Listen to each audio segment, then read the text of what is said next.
Sri Ram was extremely muscular. You could not see his shoulder blades. The muscles were so strong, very long armed, very powerful, handsome, regal, but also pleasant. Shri Ram की personality का और physical features का detailed descriptions 2-3 जगहों पर आया है रामायण में। I talk about the key one. सबसे पहली बात तो उनको महाबाहो, अजान बाहो ऐसे कहा गया कि somebody who was very strong, जिसके शोल्डर्स बहुत ही महान थे, वेरी वेरी स्ट्रॉन्ग। सिंह स्कंधौ, सिंह स्कंध मतलब जिनके जो शोल्डर्स हैं वो सिंह जैसे। कृष्णा वाले जो कार्टून्स देखा करते थे उससे में मतलब इस तरह के कैरेक्टर्स हुआ करते थे। गुढ़ जत्र मतलब यहाँ का जो उनका जो है ना, ये भी मसल्ड है पूरा। उनकी चेस्ट जो है वो बहुत स्ट्रॉन्ग है।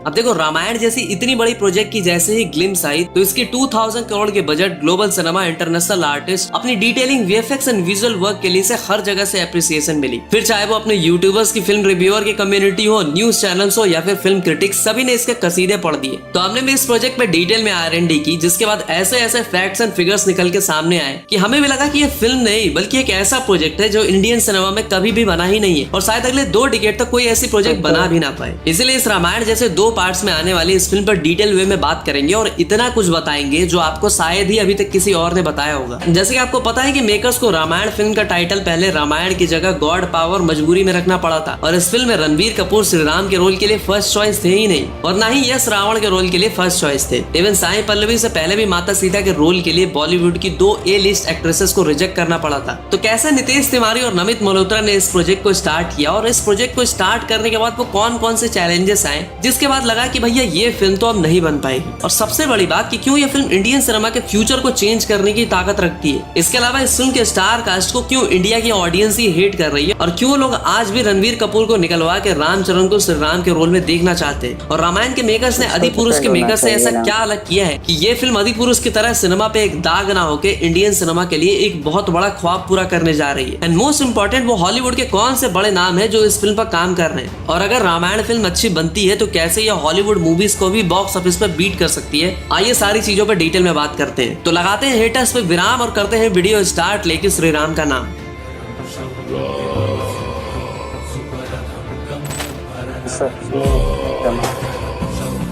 तो रामायण एक ऐसी फिल्म है जिसको इंडियन सिनेमा की अब तक की सबसे मोस्ट इंपॉर्टेंट फिल्म कहे तो कुछ गलत नहीं होगा। और वैसे तो रामायण के पार्ट 1 की शूटिंग कंप्लीट हो चुकी है और इस फिल्म के मेकर्स ने एक इंट्रोडक्शन वीडियो भी रिलीज कर दिया था। और इस इंट्रो वीडियो को देखने के बाद मैं यही कहूंगा कि ये फिल्म कोई हॉलीवुड फिल्म से कम नहीं लग रही। बट ये फिल्म ऐसे ही नहीं बन गई। इस फिल्म को बनाने के लिए इस फिल्म के मेकर्स को बहुत पापड़ बेलने पड़े, क्योंकि स्टार्टिंग में जब नितेश तिवारी इस फिल्म को बनाने का ट्राई कर रहे थे तो शुरुआत के 3-4 साल में तो मुश्किल से इस फिल्म की कास्टिंग कंप्लीट हो पाई थी, क्योंकि नितेश तिवारी ने स्टार्टिंग में श्री राम का रोल महेश बाबू को ऑफर किया था और रावण का रोल ऋतिक को। इवन ऐसा भी बताया जाता है कि मेकर्स एक टाइम पे रावण के रोल के लिए प्रभास तक को कंसिडर कर रहे थे। और अगर बात करें कि महेश बाबू और ऋतिक ने इस फिल्म को क्यों छोड़ा, तो महेश बाबू को लेकर न्यूज ये थी कि उन्होंने राजा मौली के साथ फिल्म करने के लिए इस फिल्म को छोड़ दिया। वहीं ऋतिक की अगर बात करें तो उन्हें लगा कि लोग उनको नेगेटिव रोल में पसंद ही नहीं करेंगे और बात कहीं ना कहीं सही भी है। अब अगर माँ सीता के रोल की बात करें तो ये रोल भी साई पल्लवी से पहले बॉलीवुड की ही 2 A लिस्ट एक्ट्रेसेस दीपिका और आलिया को ऑफर हुआ था। बट इस प्रोजेक्ट के बार पोस्टपोन होने की वजह से दोनों ने ही इस फिल्म से टाटा बाय बाय बोल दिया।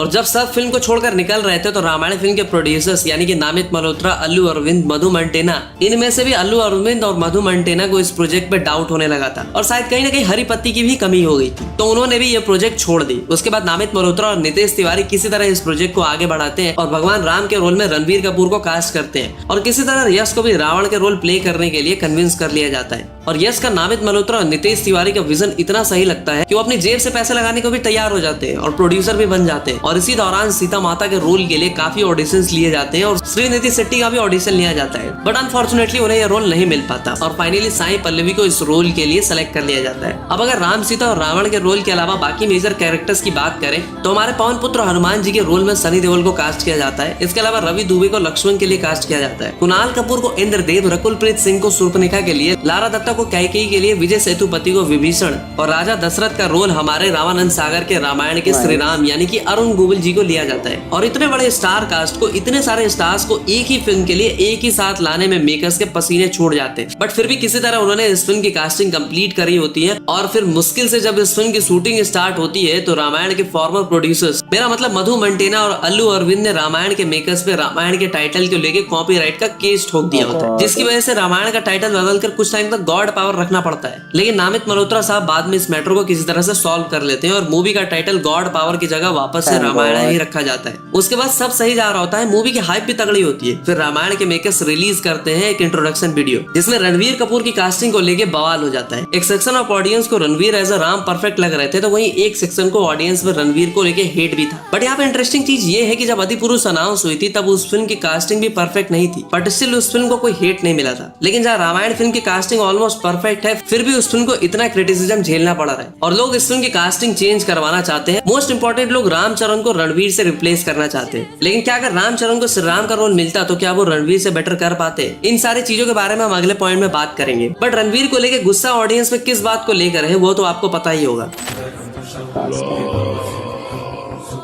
अब देखो, अधिपुरुष फिल्म तो आपको याद ही होगी जिसकी कास्टिंग बिल्कुल भी परफेक्ट नहीं थी, बट स्टिल उस फिल्म के लिए अनाउंसमेंट के टाइम पे न प्रभास को कोई हेट फेस करना पड़ा था न बाकी कास्ट मेंबर्स को। बट जब रामायण फिल्म अनाउंस होती है तो लोगों को पता लगता है कि इस फिल्म में रणवीर कपूर को श्री राम और साई पल्लवी को एज माता सीता कास्ट किया गया है, तो लोग ये देख के ऑफेंड हो जाते हैं और फिल्म के कास्ट के अगेंस्ट पब्लिक में काफी ज्यादा हेट देखने को मिलता है। बात करें रणवीर कपूर और साई पल्लवी को लेके कि इन्हें इतना ज्यादा हेट क्यों मिलता है, तो इसका रीजन ये है कि इन दोनों ने ही पास में कुछ ऐसे कांड किए हैं, ऐसे स्टेटमेंट दिए जिसकी वजह से लोगों को लगता है कि ये दोनों रामायण जैसे प्योर एंड डिवोशनल प्रोजेक्ट में कास्ट ही नहीं होने चाहिए। तो अगर हम उन कंट्रोवर्शियल स्टेटमेंट की बात करें तो आज से 10-12 साल पहले रणवीर कपूर एक इंटरव्यू में बोलते हैं कि he is a big beef guy. अब ये बात कोई नहीं जानता कि वो बफेलो मीट था या फिर काउ मीट, लेकिन कॉमन पब्लिक की नजर में रणवीर को लेकर लोगों में एक नेगेटिव इमेज बन जाती है। और बेशक अभी उन्होंने ड्रिंकिंग और नॉनवेज छोड़ दी रामायण की प्रिपरेशन के लिए, लेकिन एक बार जब नेगेटिव इमेज बन जाती है तो फिर उसको सही करने के लिए सालों निकल जाते हैं। वहीं दूसरी तरफ साई पल्लवी ने भी एक इंटरव्यू में ऐसा बोल दिया था कि पाकिस्तानी लोगों के लिए इंडियन आर्मी टेररिस्ट है एंड इंडियन आर्मी और पाकिस्तानी आर्मी में कोई फर्क नहीं।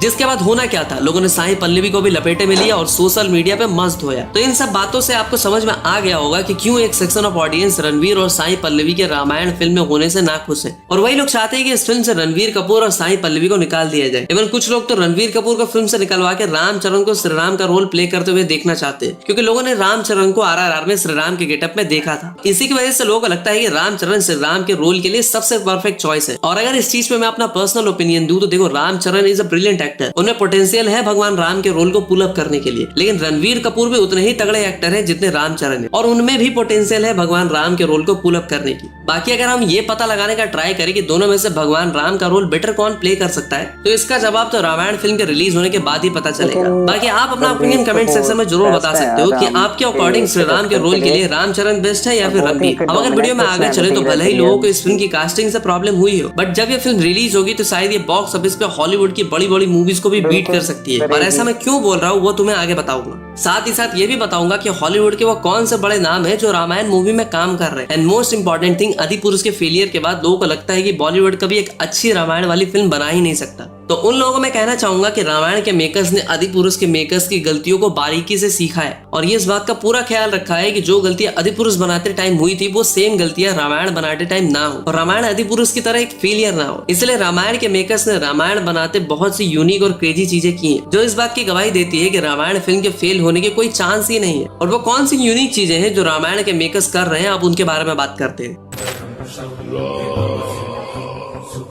वैसे तो रामायण के मेकर्स रामायण को परफेक्ट बनाने के लिए काफी सारी चीजें कर रहे हैं जो बॉलीवुड में इससे पहले कभी नहीं हुआ। और उनमें से जो चीज पहली है वो है रामायण की शूटिंग डेज, जो कि हॉलीवुड की बड़ी बड़ी मूवीज के बराबर है। जैसे कि रामायण के 2 पार्ट्स को मिला के प्रोड्यूसर्स ने अभी लगभग 350 डेज की शूटिंग का प्लान किया है और इतने दिन भाई हॉलीवुड की बड़ी बड़ी मूवीज को शूट करने में लगते हैं। जैसे कि एवेंजर इन्फिनिटी वॉर को 150 डेज और एंड गेम को 200 डेज में मिला करके 350 डेज के बराबर में शूट किया गया था। वहीं दूसरी तरफ रामायण के पोस्ट प्रोडक्शन यानी कि VFX CGI के लिए 500 डेज का टाइम एलोकेट किया गया है, और वो भी सिर्फ पहले पार्ट के लिए, जिसका काम मूवी की शूटिंग के साथ साथ चल रहा है। और भाई ये तो कुछ हॉलीवुड मूवीज से भी ज्यादा है, जैसे कि स्पाइडरमैन नो वे होम के पोस्ट प्रोडक्शन में 450 दिन लग गए थे। और अब बात अगर पोस्ट प्रोडक्शन वीएफएक्स सीजीआई चली रही है, तो रामायण के वीएफएक्स को लेकर काफी शॉकिंग और इंटरेस्टिंग बातें बताता हूँ। जैसे कि रामायण के वीएफएक्स का नाम डीएनईजी कंपनी कर रही है, जिन्होंने Oscar winning movies like Interstellar, Inception, dune और इवन इंडियन सिनेमा के one of the best VFX वाली मूवी ब्रह्मास्त्र का भी वीएफएक्स दिया था। और उसी के साथ साथ मूवी के वीएफएक्स सुपरवाइजर माइकल ग्रोव है, जिन्होंने ड्यून 2 में भी काम किया था, जिसने अभी अभी ऑस्कर में बेस्ट वीएफएक्स का अवार्ड जीता है। और ये तो कुछ नहीं है, क्योंकि डीएनईजी ने वीएफएक्स के लिए टोटल 8 ऑस्कर्स जीते हैं। और अब मैं तुम्हें आदिपुरुष और रामायण को कंपेयर करके एक और बहुत ही इंटरेस्टिंग बात बताता हूँ। तुमको आदिपुरुष की वानर सेना तो याद ही होगी, कितनी वाहियात थी, कार्टून नेटवर्क लेवल की थी। वैसा ही कुछ रामायण में ना हो, इसलिए इसकी स्टंट कोरियोग्राफी और मूवमेंट का काम टेरी नॉटेरी कर रहे हैं, जिन्होंने यही काम प्लैनेट ऑफ एप्स और एवेंजर में भी किया था। और डीएनईजी और नामित मल्होत्रा मूवीज के वीएफएक्स को लेके इतना सीरियस है कि उन्होंने रणवीर कपूर और बाकी एक्टर्स को 3-4 बार लॉस एंजलिस भेजा था, जिससे कि उनकी पूरी बॉडी का 3D स्कैन कराया जा सके, जिससे वो बॉडी मूवमेंट्स और फिजिक्स को वीएफएक्स के थ्रू अच्छे से दिखा पाए। और इन सारी बातों से आपको समझ में आ गया होगा कि इस फिल्म के मेकर्स इस फिल्म को वीएफएक्स को लेके कितना ज्यादा सीरियस है। लेकिन सिर्फ वीएफएक्स होने से फिल्म अच्छी बन नहीं जाती, ब्रह्मास्त्र याद ही होगा। इसलिए रामायण के मेकर्स वीएफएक्स के साथ साथ बाकी डिपार्टमेंट को लेकर भी काफी सीरियस है। जैसे कि म्यूजिक डिपार्टमेंट, मूवी का म्यूजिक कोई और नहीं बल्कि दुनिया के शायद बेस्ट म्यूजिक कंपोजर हांस जिमर कर रहे हैं, जिन्होंने इंटरस्टेलर, इंसेप्शन, टॉप गन, माविक और अभी रिसेंटली एफआई का भी म्यूजिक दिया था। और जब उन्होंने रामायण की पूरी कहानी सुनी तो वो उससे इतना कनेक्ट हो गए कि उन्होंने रामायण पे काम करने के लिए फट से हाँ बोल दिया। और हांस जिमर के साथ साथ उनके ग्रैंड म्यूजिक को इंडियन टच लाने की जिम्मेदारी ए.आर. रहमान उठा रहे हैं। लेकिन ए.आर. रहमान के रामायण फिल्म में इन्वॉल्वमेंट की खुशी होने की बात नहीं है, क्योंकि पूरे चांसेस है कि ए.आर. रहमान रामायण के लिए लाइबिलिटी साबित हो सकते हैं। और ऐसा मैं क्यों बोल रहा हूँ वो आपको आगे बताऊंगा, बट उससे पहले बात करते हैं कि कैसे फिल्म हॉलीवुड मूवीज तक को बॉक्स ऑफिस पे बीट कर सकती है। तो देखो, बॉलीवुड मूवीज का ओवरसीज कलेक्शन काफी लिमिटेड होता है, क्योंकि वो लिमिटेड स्क्रीन पे रिलीज होती है। बट रामायण एक ऐसी फिल्म है जिसको ओवरसीज में हॉलीवुड की बड़ी बड़ी कंपनीज वार्नर ब्रोस डिस्ट्रीब्यूट करने वाली है। और हाँ, मैं जानता हूँ कि ये पहली इंडियन मूवी नहीं है जिसको हॉलीवुड प्रोडक्शन हाउसेस डिस्ट्रीब्यूट कर रहे हैं। इससे पहले चांदनी चौक टू चाइना, सावरिया, जग्गा जासूस, लाल सिंह चड्ढा को हॉलीवुड के बड़े बड़े production houses like Disney, Warner Bros और पैरामाउंट पिक्चर्स ने ही डिस्ट्रीब्यूट किया था, और उसके बावजूद ये सारी मूवीज फ्लॉप हुई थी। लेकिन रामायण के केस में चीजें थोड़ी सी डिफरेंट है, क्योंकि डीएनईजी मेन कंपनी की तरह हॉलीवुड मूवीज में काम करती है, जिसकी वजह से रामायण के पास बेनिफिट रहेगा ओवरसीज में ज्यादा स्क्रीन मिलने का। और अगर रामायण ग्लोबली काफी अच्छी स्क्रीन पे रिलीज होती है तो इस फिल्म का पोटेंशियल हॉलीवुड मूवीज के बराबर ही होगा। और according to my prediction, Ramayana के पार्ट 1 अगर अच्छे से बनते हैं तो ये ग्लोबली 2,500 करोड़ तक का बिजनेस कर सकती है। और फिर इस फिल्म का सेकंड पार्ट, जिसकी हाइप अलग लेवल पे होगी, उसका पोटेंशियल लिटरली 3,000 to 4,000 करोड़ के बीच होगा। तो अगर सब सही रहा तो Ramayan film single handedly Ranveer, Yash और साई पल्लवी को इंडियन सिनेमा के टॉप 3 स्टार्स बना सकती है। साथ ही साथ ये फिल्म बॉलीवुड की खोई हुई इज्जत को भी हमेशा के लिए वापस ले आएगी। बट अब क्वेश्चन ये आता है कि अगर ये फिल्म फ्लॉप होती है तो क्या होगा? इस चीज का इस फिल्म के स्टार कास्ट पे क्या इम्पैक्ट पड़ेगा, बॉलीवुड पे क्या इम्पैक्ट पड़ेगा? मोस्ट इंपॉर्टेंट, सब कुछ परफेक्ट होने के बाद भी वो ऐसे कौन से 3 रीजन है जिसकी वजह से ये फिल्म डूब सकती है? तो रामायण के फ्लॉप होने का जो पहला रीजन हो सकता है वो है रामायण के एक्स्ट्रा ऑर्डिनरी बजट। तो देखो, रामायण के पार्ट 1 का बजट है 900 करोड़ और पार्ट 2 का बजट है ऑलमोस्ट 700 करोड़, और दोनों का कंबाइंड बजट अगर देखा जाए तो ये 1600 करोड़ भी क्रॉस कर जाता है। और इंडियन सिनेमा में करेंटली 1000 करोड़ का बेंचमार्क अचीव करना बहुत बड़ी बात मानी जाती है। बट रामायण एक ऐसी फिल्म है जिसको हिट होने के लिए सिर्फ 1000 करोड़ करना इनफ नहीं होगा, क्योंकि इसके फर्स्ट पार्ट का बजट ही 900 करोड़ है, जिसकी वजह से अगर ये फिल्म 1000 करोड़ भी कर लेती है तो स्टिल इसको फ्लॉप ही कंसिडर किया जाएगा। तो इसीलिए रामायण पार्ट 1 को हिट वर्डिक्ट करने के लिए एटलीस्ट 1500 to 2000 करोड़ का बिजनेस करना ही होगा। और अगर आप दूसरे रीजन की बात करें तो जिसकी वजह से रामायण फ्लॉप हो सकती है, तो वो है बॉलीवुड का पास्ट रिकॉर्ड। क्योंकि अगर हम बॉलीवुड के पास्ट को देखें तो उन्होंने जब भी कोई एम्बिशियस बिग प्रोजेक्ट मूवीज बनाई है, like Raavan, thugs of Hindustan, Adipurush, Jagga Jasoos, Bombay velvet, ये सारी की सारी फिल्में भाई फ्लॉप रही हैं। एंड दैट्स व्हाई मुझे रामायण की सक्सेस पर थोड़ा डाउट है। अब अगर फाइनल और थर्ड रीजन की बात करें तो वो है ए.आर. रहमान। तो देखो, तुम्हें पता ही होगा कि आज के डेट में मूवीज में म्यूजिक कितना इंपॉर्टेंट रोल प्ले करता है, और रामायण एक ऐसी ही फिल्म है जिसका म्यूजिक किसी भी कीमत पे परफेक्ट होना चाहिए। और ए.आर. रहमान के पिछले कुछ काम को देख के लगता है कि he is not perfect choice for Ramayana, क्योंकि अभी रिसेंटली ए.आर. रहमान ने 2 बड़ी मूवीज में छीछा लेदर कर दिया था। एक थी थग लाइफ तो दूसरी थी Chhaava. And that's why I have a doubt on A R. Rahman. And I think अगर इस फिल्म में म्यूजिक का काम ए.आर. रहमान की जगह अजय अतुल, जिन्होंने और भी काफी सारे मूवीज में काफी पावरफुल डिवोशनल म्यूजिक दिया था, या फिर ये काम एमएम कीरवानी को देना चाहिए था जिन्होंने आरआरआर जैसी मूवी को म्यूजिक देकर ऑस्कर जिता दिया था। तो इन दोनों में से किसी एक को म्यूजिक का काम दिया गया होता तो आई थिंक ज्यादा बेटर रहता। बाकी आप लोग बताओ कि आपके अकॉर्डिंग ए आर रहमान सही है या फिर रामायण के लिए किसी और को इस फिल्म का म्यूजिक का काम सौंपना चाहिए था। तो गाइस ये तो थे मेरे 3 रीजन जिनकी वजह से रामायण फिल्म की लंका लग सकती है। बाकी अगर किसी भी रीजन की वजह से रामायण फ्लॉप हो जाती है तो जैसे कि मैंने तुम्हें बताया तो ये बॉलीवुड के लिए आखिरी मौका होगी मासेस में अपनी खोई हुई इज्जत वापस लाने के लिए। और अगर ये फिल्म थोड़ी सी भी 1920 मेरा मतलब 1920 होती है तो वो मौका भी हाथ से चला जाएगा। इसी के साथ साथ मूवी के मेन लीड एक्टर्स जैसे कि रणबीर कपूर, इन्हें प्रभास की तरह छूट नहीं मिलेगी। अगर कुछ गलत हुआ तो पब्लिक रणबीर को कच्चा चबा जाएगी और ये चीज ही उनके करियर को ऑलमोस्ट खत्म भी कर सकती है। वहीं दूसरी तरफ साई पल्लवी ऑलरेडी रडार पे हैं। अगर उनकी तरफ से भी अच्छा काम नहीं आया तो उनके करियर पे भी बहुत बड़ा डेंट लग सकता है। तो साथ ही साथ यश जो इस फिल्म के प्रोड्यूसर भी हैं, उनको भी एज अ प्रोड्यूसर लॉस तो होगा ही, साथ ही साथ केजीएफ से जो इज्जत उन्होंने कमाई है, अगर रामायण फ्लॉप हुई तो वो इज्जत भी वो गवा सकते हैं। बाकी तो आई होप कि ये फिल्म अच्छी हो और एक ग्लोबल हिट साबित हो, क्योंकि इस फिल्म में पोटेंशियल तो है इंडियन सिनेमा के फ्यूचर को चेंज करने। तो गाइस वैसे तो मैंने अपनी तरफ से रामायण फिल्म के बारे में काफी सारे टॉपिक्स पे डिटेल में डिस्कस कर लिया। वैसे आप लोग भी इस फिल्म के ऊपर अपने अपने ओपिनियन कमेंट सेक्शन में जरूर बताना, यानी आपके इस फिल्म को लेकर क्या क्या डाउट्स एंड एक्सपेक्टेशंस